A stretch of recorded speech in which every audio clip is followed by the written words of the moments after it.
The house, the only one in the entire valley, sat on the crest of a low hill. From this height, one could see the river, and next to the carrel, the field of ripe corn dotted with the kidney bean flowers that always promised a good harvest.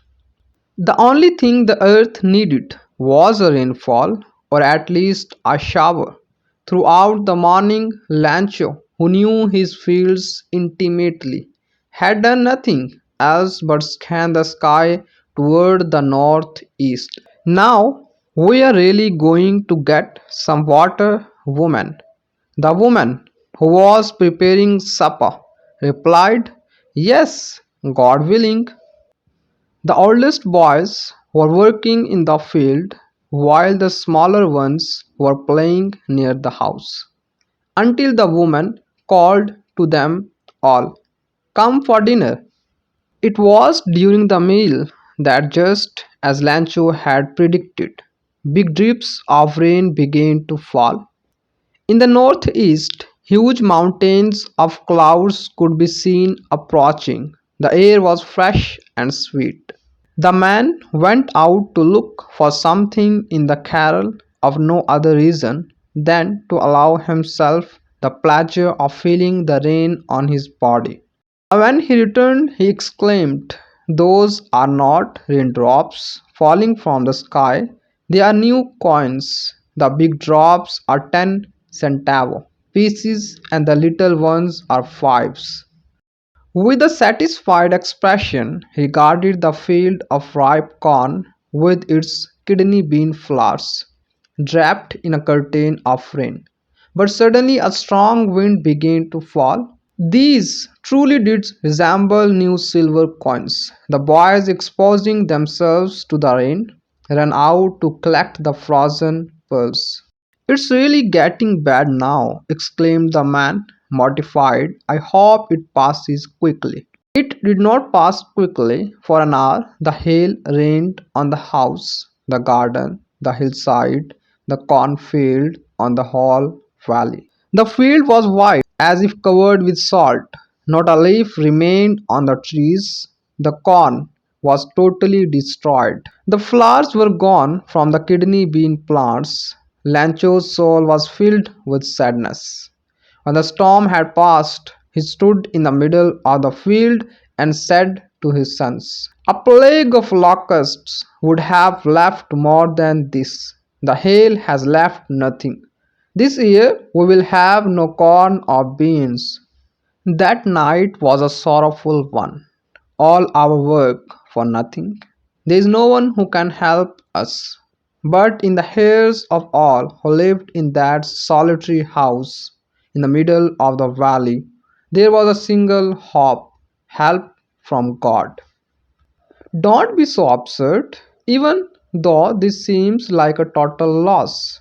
Remember, no one dies of hunger. That's what they say. No one dies of hunger. All through the night, Lancho thought only of his one hope, the help of God, whose eyes, as he had been instructed, see everything, even what is deep in one's conscience. Lancho was an ox of a man, working like an animal in the fields, but still he knew how to write. The following Sunday at daybreak, after having convinced himself that there is a protecting spirit, he began to write a letter which he himself would carry to town and place in the mail. It was nothing less than a letter to God. "God," he wrote, "if you don't help me, my family and I will go hungry this year. I need 100 pesos in order to restore the field and to live until the crop comes because the hail storm."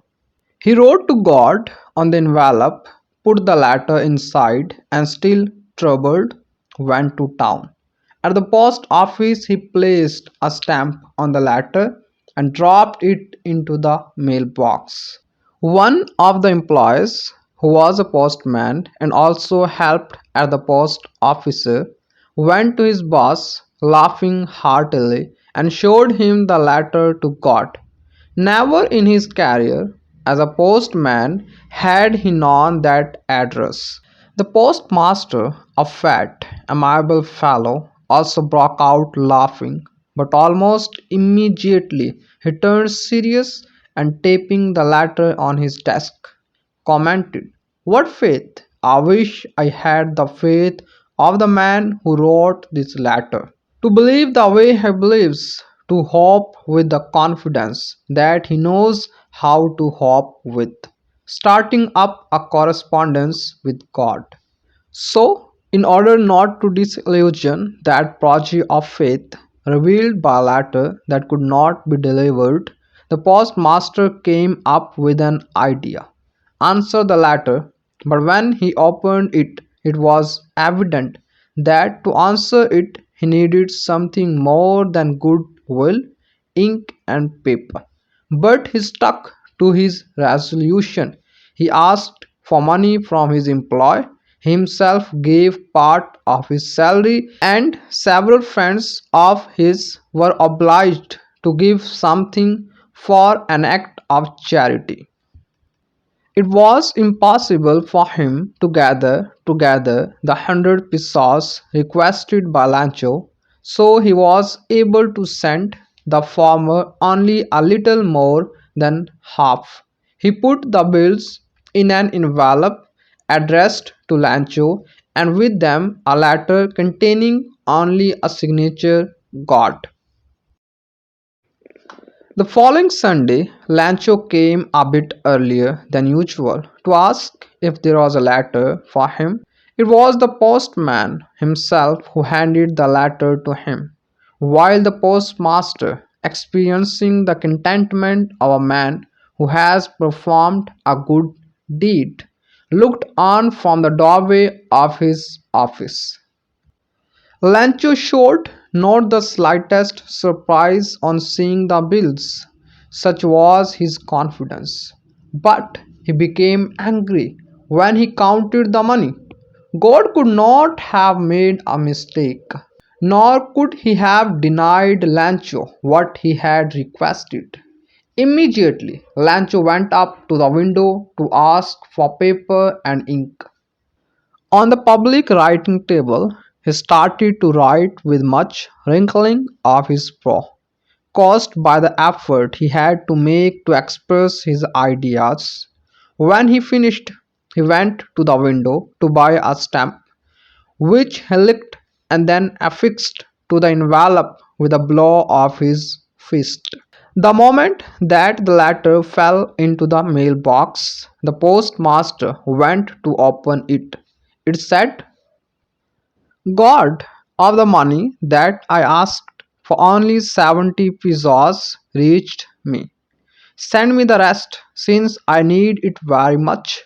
But don't send it to me through the mail because the post office employees are a bunch of crooks." Lunch.